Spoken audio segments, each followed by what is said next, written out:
Vietnamese mythology. Gods and goddesses. Chuong Tu is the name of a famous Vietnamese divine being. One of the four immortals in traditional Vietnamese mythology. In legend, Chuong Tu appeared on a yellow or golden dragon to Cheu Quang Phuc, the 6th century resistance leader. Chu was born in an extremely poor fishing family. He and his father possessed nothing but a single loincloth. When his father died, Chuong Tu did not want to bury his father while naked. Afraid of being seen bare by others, Chu retreated to a marsh where few people would approach. One day, Princess Tien Dung passed by the marsh. She ordered her servant to put up curtains while she took a bath. Coincidentally, the spot she chose to bathe in was exactly where Chu was hiding himself. Upon discovering the youth, the princess reckoned that this meeting must be fate, and proposed to Chu. The king was enraged by his daughter's marriage to a poor commoner. He disowned Princess Tien Dung and her husband. They were forced to wander and work to feed themselves. Chuong Tu took up trading as his occupation. Whilst on a caravan or business trip, he docked at an island on the sea where he met a sage named Fat Quang.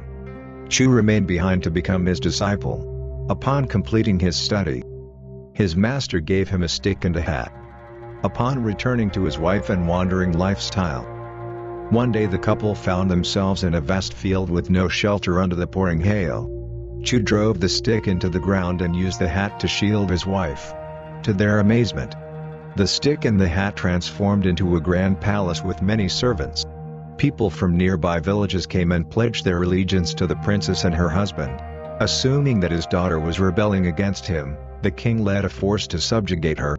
The princess and her husband refused to fight him, so with their castle and servants, they ascended into heaven. The spot where the castle once stood is now called Nyeta, meaning one night. Canara. A Canara is a creature from Hindu and Buddhist mythology.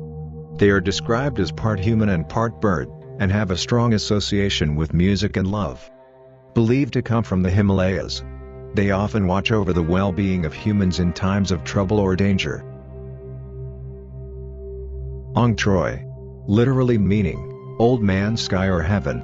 Ong Troi is one of the most important gods in traditional Vietnamese folk religion. Later, due to the influence of Taoism, he was merged and identified with the Jade Emperor. So he was often called the Na Kuang Tianj De. Troi sees everything and knows everything that happens in the world. He is the father of all things. People believe in heaven's way and often say that creation was born and raised by Troi. And when a person dies, they return to heaven. Luhan. Princess Luhan is one of the four immortals in Vietnamese folk religion, and also a leading figure in the Four Palaces belief of the Dao Mao, in which she governs the earth realm, and represents the heaven realm on behalf of Mao Ku Trung Tien. She is believed to have been created by rice farmers who were desperate for water and land. She is considered a powerful goddess and is among the four immortals of Vietnamese mythology.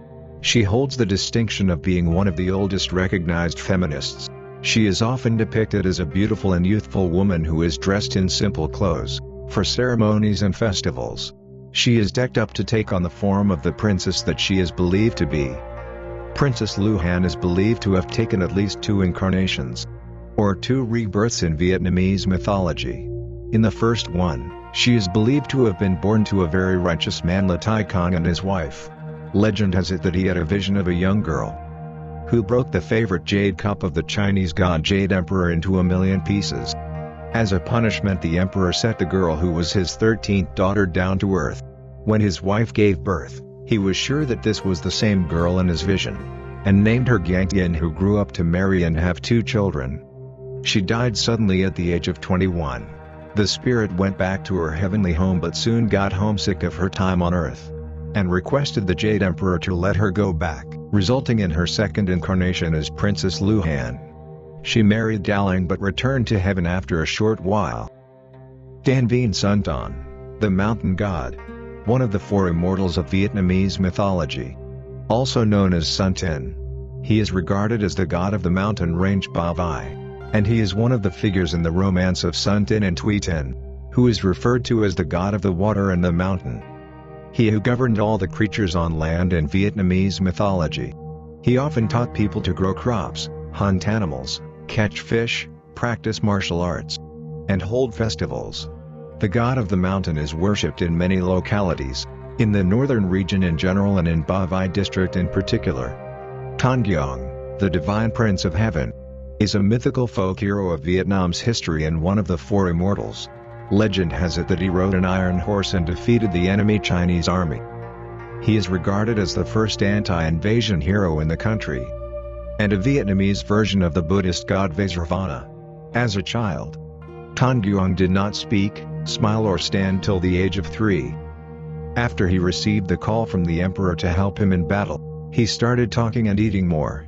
This ultimately helped him grow quite big, and is then depicted as a giant with immense strength. Tangyong was over 10 feet tall and was heavily built with skills of an efficient warrior. The king ordered the creation of an iron horse that was 18 feet tall, and a sword that was 7 feet long. Some accounts also claim that it was a 12 feet staff, and not a sword that was forged as the weapon, and that he was also provided with iron clothes as armor. Tangyong was also provided with an iron helmet to protect himself from the enemy. He used these weapons and the iron horse, which could breathe fire through its nostrils, to destroy his enemies before flying off into heaven. Fuk Lo, though, are three deities of blessing, prosperity, and longevity, representing the three most essential qualities of a good life. Their origin is believed to be from two Chinese tales. One is about the well-wishing new king received from his people, which were blessing, prosperity and longevity, and then returning to the people, hoping everyone could lead a good life. Another story is about three mandarins, Fu, blessing, Lu, prosperity, and Shu, longevity, who lived happily with good fortune and for a long time. As a result of the 1,000-year domination of China and the influence of Chinese culture, the story of three deities came to Vietnam and became a part of folk religion in Vietnam until now. Their statues are usually put on the altars, temples, and shrines, mostly of private houses. Ong Gia, the land spirit and the land guardian who takes care of the land and the luck of the families. He is regarded as a good friend of Vietnamese farmers. With the image of a simple laughing man who is fat with a plump belly and holding a fan. Before any building, the Vietnamese often have a groundbreaking ceremony to ask for the land spirit's permission. Also, the land spirit and the god of wealth statues are usually put on the same altar for Vietnamese gods on the ground at the house's corner. Some popular offerings of the land spirit include the small 5-fruit tray, alcohol and flowers. People worship the spirit on the 1st and 15th days according to the lunar calendar, and on important days like the Tet holiday. In short, the land spirit is among the most crucial gods of folk religion in Vietnam.